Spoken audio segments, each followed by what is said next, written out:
앞으로는 기업의 학위가 필요한 시대가 온다. 대학 학위가 아니라. 고졸인데 뭐 구글이나 테슬라 출신이야. 근데 오와도 보잖아요, 이게. 이런 게 생길 수밖에 없어요. 우리가 이제 사람을 평가할 때 참 어려워요. 저런 전문성이 있는지 없는지. 서류 심사하고 면접 보지만 이 비용도 많이 들어가고 늘 리스크가 있던 건데, 최근에 AI가 발전하면 생기는 현상 중에 하나가, 제가 아는 기업만 해도 AI로 사람 뽑는 데들이 있어요. AI 시대의 의사보다 나아질 직업은 어떤 게 있을까요?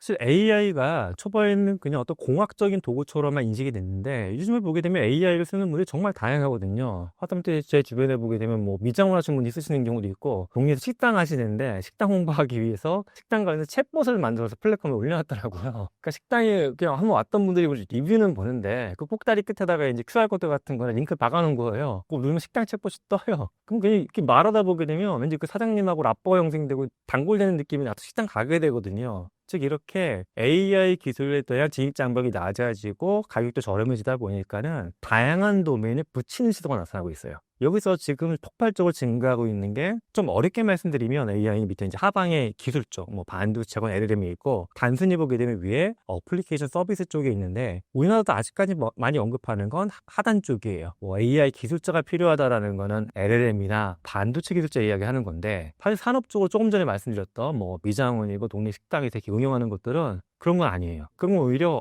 내 식당에 대한 업의 본질을 좀 알고 있어. 좀 전문적으로 보면 도메인 지식이라고 부르는 거죠. 업무에 대한 거. 그러면서 내가 좀 AI를 쓸 수 있는 것도 있고 아이디어도 풍부해. 이런 사람들이 여기저기 막 들어가서 일하는 것들이 나타나고 있어요. 약간 프리랜서식으로 활동하면서 아까 얘기했던 거 챗봇 같은 거 개발하기도 하고, 좀 약간 프롬프팅인데 너무 껍데기가 없으면 허전하니까 웹의 형태에서 껍데기만 씌워줘가지고 좀 편하게 쓸 수 있는 무언가 만들어서 이렇게 퍼블리싱 하시기도 하고, 즉 AI에 대한 기본 지식과 특정 영역에 대한 도메인 지식, 사업 감각, 세 가지 삼각형처럼 만들어가지고, 어찌 보면 뭐 그걸 나쁘게 말씀드리는 게 아니라 엄청나게 고도의 테크닉이나 어려운 건 아닌데, 지금 이게 마치 미지의 땅처럼 뭐 열리고 있는 거다 보니까 팍 깃발 꽂으면서 자기 걸 만들어내는 분들이 있어요. 즉 AI 지식과 도메인 지식 같이 갖고 있는 분들, 이런 분들의 역할이 좀 커지고 있다 라고 느껴지고요. 또 AI 관련해서는 당연히 앞으로 어쩔 수밖에 없는 거는, 뭐 우리나라도 지금 뭐 모든 정치권에서도 다 인재 얘기를 하고 있는데, 인재는 크게 좀 두 가지라고 봐요. 그냥 AI를 일상적인 업무에서 활용하는 것도 인재지만, 우리나라 LLM이나 반도체 수준이 뭐 높다 낮다를 떠나서 그걸 또 포기할 수는 없다 보니까는 원천 기술적인 것들을 연구하거나 만들어내는 분들의 일자리는 저는 앞으로 증가할 거라고 생각합니다. 그것도 하나 볼 수 있는 게, 그럼 인간이 AI를 통해서 모든 것을 다 해결할 수 있을까? 사실 인류가 만들었던 모든 서비스나 제품들은 인간이 갖고 있는 욕망, 니즈를 해소하면서 장사가 됐던 거거든요. 그럼 이 시대에 우리가 공장에서 만드는 물건도 AI가 들어간 피지컬 AI가 찍어준다고 하고, 어떤 인간적인 소프트웨어적인 어떤 소통, 단순하게 말씀드리면 식당 가가지고 주문받고 뭐 정산하는 것도 다 태블릿 기반 소프트웨어 들어간 거, 요즘에 외국 식당 같은 경우에는 그걸 또 이렇게 눌러서 하는 게 너무 또 그러니까 대화형 아바타 챗봇처럼 해서 그렇게 이제 주문하는 시스템도 등장하기 시작했거든요. 그럼 인간이 이렇게 해서 모든 걸 다 AI로만 해결할 것이냐? 아닌 것 같아요, 저는. 인간은 기본적으로 개인적인 요구사항이 있고 관계적인 요구사항이 있어요. 식당에 가서 내가 합리적으로 맞는 비용을 내고 맛있는 음식을 먹겠다, 뭐 돈 주고 물건 받겠다, 이건 기능적인 해결 사항인데, 관계적인 건 뭐냐면 인간이 살아가는 감정적인 거, 정서적인 거, 교감을 느끼는 것들에 대한 또 요구도 굉장히 큽니다. 그러니까 어찌 보면 이런 것들을 이미 챗봇이 일부 대체한 건 있어요. 제타 같은 서비스도 보게 되면 이런 걸 대체하는 건데, 그 인간의 모든 관계성도 다 AI가 해결할 수 있을까? 안 돼요, 이거는. 왜냐면 인간이 실제 시험을 해봐도 그냥 블라인드로 해가지고 채팅 상담을 해. 근데 또 사람인 거라고 속여. 그럼 만족도가 막 올라가. 진짜 사람인데 이렇게 막 정서적으로 교감이 되는구나. 알고 봤더니 챗봇이었어. 하면 약간 허탈해해요. 그러니까 솔루션은 맞지만, 제가 아까 공감해 준 게 사람의 공감이 아닌 거에서 오는 약간 그 허전함이 있거든요. 그러니까 인간 대 인간의 관계에서 올 수 있는 교감이나 정서적인 서비스들, 좀 더 산업적으로 가게 되면 뭐 멘토링이다, 심리 상담이다, 일대일 교육 분야다, 이런 것들은 AI가 못 치고 들어온 건 아니지만, 이 자리는 또 오히려 인간적인 관계성 측면에서 우리가 이렇게 뚫고 들어갈 비즈니스 모델들이 좀 많이 증가할 거다라고 보고 있고요. 마지막으로는 인류가 쭉 잘 살기 시작했을 때 더 많이 필요했던 게 뭘까? 저는 이제 좀 나이가 많으니까, 제가 어렸을 때는 TV 채널이 두 개인가 시작했던 것 같아요. 저는 기억하는 게 KBS랑 MBC. 낮에만 TV 보고. 이런 얘기 요즘에 저희 학생들한테 해주면 되게 안 믿어. 아니, 무슨 TV는 몇백 개 채널 24시간 다 돌아가는데 교수님은 도대체 어떤 시대를 산 거냐고. 이게 불과 한 40년 전에 그렇게 살았어요. 근데 그럼 40년 전하고 지금하고 비교해보면 서울시대에 당연히 뭐 고층 아파트, 많은 자동차들, 먹거리도 좋아졌지만 전 이게 증가한 것보다 컨텐츠의 증가가 훨씬 더 가파른 것 같아요. 컨텐츠는 진짜 제가 40년 전하고 비교해보면 100배나 많아진 것 같아요, 즐길 게. 유튜브 포함은 뭐 더 많아지고. 그럼 뭐 제가 먹고 있는 거나 옷 입는 거나 이런 게도 뭐 100배의 품질이나 양이 증가했냐? 그런 건 아닌 것 같아요. 즉 인류는 물리적으로 소비할 수 있는 거는 만만하게 증가하는데 어떤 문화적으로나 컨텐츠, 예술적으로 즐기려고 하는 욕심은 굉장히 많아요. 그래서 저는 오히려 AI 시대에 인간 창작자가 어떤 분들은 AI가 영화를 만들어주니까 영화 제작이 위축되냐? 그게 아니라 뒤집어 놓고 보게 되면 유튜브 때문에 콘텐츠 양이 증가한 것처럼 AI가 제작을 도와주다 보니까 오히려 더 많은 콘텐츠, 예술 시장이 폭발할 것이다 라고 저는 보고 있어요. 물론 이제 인간이 즐길 수 있는 시간 한계는 정해져 있지만 다양성이 증가하는 거겠죠. 그래서 저 어렸을 때 사실 뭐 시청률 웬만하면 드라마 히트치 뭐 40%, 30% 나왔는데 요즘엔 3, 40% 나오는 게 어디 있습니까? 쪼개졌잖아요. 앞으로 저는 이게 더 이렇게 쪼개져서 평평해지면서 좋은 건 문화의 다양성이 더 이렇게 보장되는 사회로 가는 것 같아요. 뭐 이런 다양한 직군들, 나빠지는 것도 있지만 우리가 생각하는 거에 따라 갖고 할 수 있는 것도 좀 굉장히 많다라고 생각합니다. 예. 또 그 전하고 비교해보면 사실 조선시대 같은 거 드라마 보세요. 그게 갑자기 이렇게 광장 같은 데 가가지고 이렇게 가면극이나 판소리 같은 거 듣고 있지 엔터테인먼트가 어디 있어요? 술자리에서 이렇게 서로 기르고만 얘기해주지. 우리가 시대 변화를 잘 못 느끼는 것 같아요. 예. AI가 대학의 위상, 학위에도 영향을 준다는데 어떤 의미인가요? 첫 번째로는 대학의 변화 중에 하나가 지식의 민주화인 것 같아요.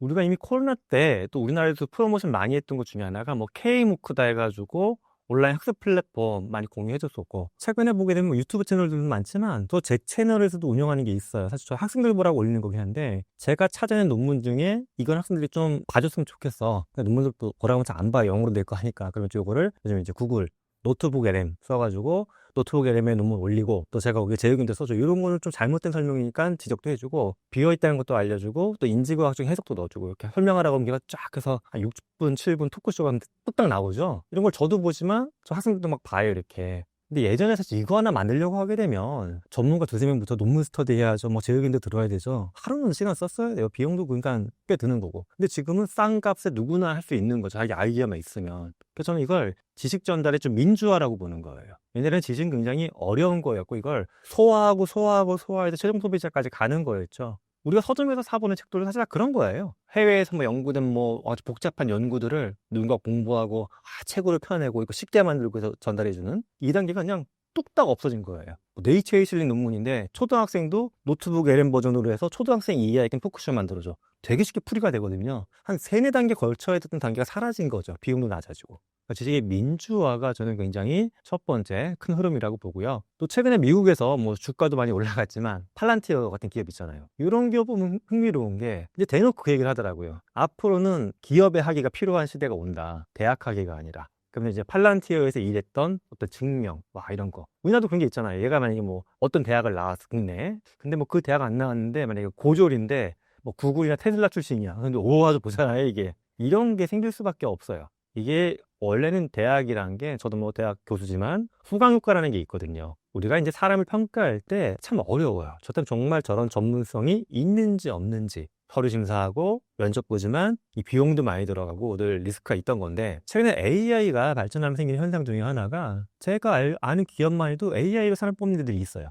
저 정말 가까운 회사 중에는 저도 지금 바르고 있는 닥터지 화장품 바르고 다니는데, 그 닥터지를 만들고 있는 고운세상 코스메틱도 보면 사람들 뽑을 때 기본적인 정보만 바꿔서 AI가 면접 보게 만들어 놨거든요. 제가 최근에 받은 솔루션을 보면 이제 에이전틱 AI라고 해서 AI 에이전트를 여러 개 컬해 갖고 쓰는 그 프로세스를 봤어요. 이는 어떻게 돌아가나 했더니, 내가 만약에 요 직군의 사람이 20명 뽑아야 돼. 그럼 지금은 뭐 이렇게 어디다 올리고 이렇게 이력서 들어와. 그럼 뭐 AI 필터링해서 뭐 이렇게 뽑아내고, 사람하고 AI가 왔다 갔다 하면서 작업했는데, 이 에이전틱 AI는 지가 관련된 에이전트를 다 불러내요. 그리고 공고 올리는 에이전트, 다운로드 받아 정리해주는 에이전트, 거기서 일자 필터링 해주는 애, 면접 시스템 돌리는 애. 그래서 가만히 있으면 진짜 좀만 있으면 이렇게 될 것 같아요. 딱 올리고 한 이틀 걸리면 네가 뽑아야 될 사람은 그냥 이거 20명이야. 뽑을 수 있는 사람 풀 50명을 보내주는 게 아니라 어차피 너는 다 봐도 20명 뽑을 거니까 그냥 여기서 뽑아라고 딱 던져주는 거. 여기까지도 갈 수가 있어요. 그러면 이게 이제 왜 좋냐라고 하게 되면, 그런 AI 모델에 뭐 편향이 없거나 뭐 싸다 뭐 이런 말만 하려고 하는 게 아니라, 후광효과라는 게 에이전트도 어느 정도 있긴 있어요. 인간이 뽑았던 걸 학습한 거기 때문에. 하지만 우리는 알고리즘적으로 의도적으로 그걸 막고자 노력을 했기 때문에 인간이 진행하는 과정보다 효과가 적은 거는 맞습니다. 그런 부분에서도 이제 AI가 대학의 문화를 바꿀 것 같아요. 그러다 보면 뭐 저희 대학도 우리나라에서 좋은 대학으로 평가받지만 좀 더 긴장할 수가 있겠죠. 이제는 뭐 경희대라는 간판이 중요한 게 아니라 정말 우리가 우리 학생들을 잘 가르쳐가지고 실력으로 평가받았을 때도 부끄럽지 않은 사람들을 만들어야지 뭐 국내 대학 몇이냐 몇이냐 따져가지고는 좀 힘이 없지 않을까 이 생각을 저희도 하기 시작했어요. 저도 뭐 이런 부분 생각해 볼 수가 있습니다. 마지막으로 이제 볼 수 있는 거는 대학이 평생교육 쪽하고 연결성이 좀 커진다고 봐요. AI가 갖고 오는 사회현상 중에 하나가 인간의 수명을 증가시키는 쪽이 있고요. 이건 좋은 거죠. 근데 또 수명이 증가하면서 안 좋아지는 게 일자리가 AI 때문에 불안해진다며요. 이 둘이 합치면 생기는 게 아니, 오래 사는데 일자리는 불안해져. 그럼 어떻게 해? 계속 공부할 수밖에 없죠. 근데 계속 공부하는 게 그럼 대학이 지금도 뭐 평생교육원 같은 데가 있지만 사실 아직은 조금 부족한 게 많이 있는 것 같아요. 주로 20대, 30대 사람들 위주로만 교육을 시키는데 그렇다고 우리나라에서 뭐 대규모의 어떤 50대, 70대를 위한 교육기관을 새로 막 만들 수는 없어요. 그러니까 대학의 미래 역할 중에 하나는 재교육입니다. 대학을 나왔건 안 나왔건 다시 뭐 나이 50이건 60이건 들어와서 그때 필요한 직무를 배울 수 있는 기관 이런 것까지도 대학의 변화 속으로 들어가고 있습니다. AI를 활용해 일을 잘하는 사람들에게는 어떤 특징이 있을까요? 2023년도에 기업들이 가장 많이 교육했던 게 뭔지 아십니까, 여러분? 바로 GPT와 같은 도구 교육이었어요. AI로 뭐 글 쓰는 거, 그림 만드는 거, 음악 만드는 거 막 해서 막 배워요. 하루에 4시간, 8시간 워크숍 돌려요. 근데 조사해보면 AI 안 써, 직원들이. 임원들이건 HR 담당 부서가 막 멘탈이 나가죠. 이거 뭐야. 돈 이렇게 많이 썼는데. 그런데 안 쓰는 사람들한테 인터뷰를 해보면 그분들도 타당한 이유가 있으세요. 그거 쓸 일이 없는데요, 그러는 거예요. 아니, 내가 그냥 이메일 쓰면 되고, 내가 하면 되고, 또 예를 들어 그림 만드는 거는 나 파워포인트로 다이어그램 몇 개 그리는 건데, 굳이 내가 그걸 AI 프롬프트 계속 바꿔가면서 원하는 그림이 나올 때까지 10분, 20분 씨름하는 게 더 이상하다. 하는 얘기예요. 뭐가 필요한 거냐 하면, AI 일을 잘하는 개인 또 조직의 특성을 제가 최근에 봤더니 기업에서 우리가 R&R이라는 게 있죠. Role and Responsibility. 이게 AI를 가르쳐 준 다음에 너의 R&R을 스스로 재정립해. 이건 잘 안 통하더라고요. 오히려 우리가 판을 깔아놓고서 그냥 허심탄회하게 얘기를 해야 돼요. AI의 개별적인 수준을 보게 되면 모든 도메인에서 인간하고 평균적으로 경쟁해 보게 되면 10% 안에 성과를 다 내요. 제가 있는 뭐 경영학 분야에서 보게 되면 경영학 시험을 보게 되면 AI가 이미 상위 1% 성적을 내요. 예, 그렇게 할 거면 그냥 이걸 인정하고 나서 우리의 R&R을 재정립하는 것부터 해봐야 되는 겁니다. 이루저 이제 교수면 학생들 뭐 강의 평가한 것도 읽어봐야 되고 뭐 외국 논문도 다운로드 받고 정리도 하고 장표도 만들고 해야 되는데 쫙 펼쳐놔. 근데 지금 보면 자료를 찾고 정리하는 이 작업. 뭐 제가 해도 좋지만 이거 AI가 저보다 훨씬 빠르고 잘해요. 맡기는 거 AI한테. 얼마큼 일 줄었네? 만족할 게 아니라 만족할 게 아니라 이 빈 부분을 이렇게 채워주고 나는 남은 시간에 뭘 할까? 학생들을 위해서. 예를 들어서 정말 클래스가 커서 못했었는데 30명, 40명이지만 일주일에 2명씩이라도 1대1 상담을 해보자. 이러면 내 역할이 살짝 바뀌는 거예요. 이렇게 해서 학교 일의 시간이 좀 세이브가 되고 세상도 바뀌니까 외부에 나가서 또 뭔가를 해보자. 또는 나는 원래 논문을 1년에 뭐 4-5개씩 썼는데 저서 쓰기 힘들어서 좀 쓰기도 불편하고 글지 재고가 없어, 글지 주가. 근데 AI를 써가지고 뭐 책을 팔아서 막 돈을 버는 게 아니더라도 대중들이 볼 수 있는 좀 실용서를 내가 연구했던 분야 갖고 좀 만들어봐. AI 도움받아서. 이게 다 나의 R&R을 재정립하는 거거든요. 그러니까 나의 역할이나 책임이 바뀔 필요가 없다라고 느끼는 분들은 아무것도 안 하세요. 이미 잘하고 있으니까. 근데 시대 변화를 느끼고서 변화를 인정해. 나 바뀌어야 되는구나. 여기서부터 도구를 붙이다 보게 되면 자꾸 아이디어가 떠올라요. 그러니까 저는 일을 정말 잘하시는 분들 최근에 인터뷰를 해보면 느끼는 게 이분은 자기의 R&R을 스스로 재정립하고 있다. 제가 이것도 약간 현지형으로 말씀드린 이유가 제 역할도 그렇지만 끝난 게 아니라고 봐요. 왜냐면 AI가 계속 다양하게 좋아지고 있기 때문에 사회 변화도 막 커지고 하니까 이렇게 바뀌었다 이렇게 바뀌었다가 막 그려나가고 있는 과정 같아요. 여기서 이제 세부적으로 필요한 속도가 조금씩은 더 생기죠. 기업들도 변화가 너무 크다 보니까 조직이나 개인 단위로 당신의 R&R은 이겁니다 하나하나 정리를 못 해줘요. 근데 지금 최근에 조직에서 좀 좋은 평가 받는 분들을 봤더니 자발적으로 R&R을 만들고 계시더라고요. 그렇다고 뭐 조직의 전통적인 역할이나 KPI를 무시하는 분들이 아니라 그건 수행하면서 새로운 거 툭툭 던져가면서 해보는 거예요. 이게 조직 내에서 수용이 되면서 퍼져나가고 이런 분들이 이제 갑자기 막 올라오시는 거예요. 그렇게 해서 자기만의 좀 호기심을 갖고 던져볼 수 있는 거 필요하고요. 또 하나 R&R 재정립하고 AI 쓰다 보게 되면 당연히 처음부터 잘 되는 건 아니에요. 근데 저는 마치 뭐 리스크 테이킹 하는 건데 이거 스타트업 대표만 리스크 테이킹 하는 게 아니라 우리가 모든 조직의 개개인한테 기업가 정신 가지라고 하는데 이때가 딱 그게 필요한 것 같아요. 개인적으로 해보고 안 되면 다시 해보고 이렇게 기업가 정신 갖고 도전해보면서 적응해보는 과정 이런 것들. 그러니까 제가 뭐 지금 말씀드린 거 정리해보면 후단에는 뭐 호기심, 뭐 교역과 정신, 뭐 적응력 이런 거 말씀드렸지만 이 모든 것들은 나의 아리나를 내가 다시 그려보겠다. 안 되고 또 어떤 분들은 그러죠. 아이고 귀찮게 회사에서 시킨 것만 알기도 바쁜데 그걸 굳이 왜 그리고 있냐고. 근데 회사에서 그럼 만들어준 아리나를 만족하십니까, 여러분? 아니잖아요. 다 뭔가 불만 많잖아요. 회사에 남한테 이런 거는 시켜. 그러니까 이번 기회에 건수가 됐거든요.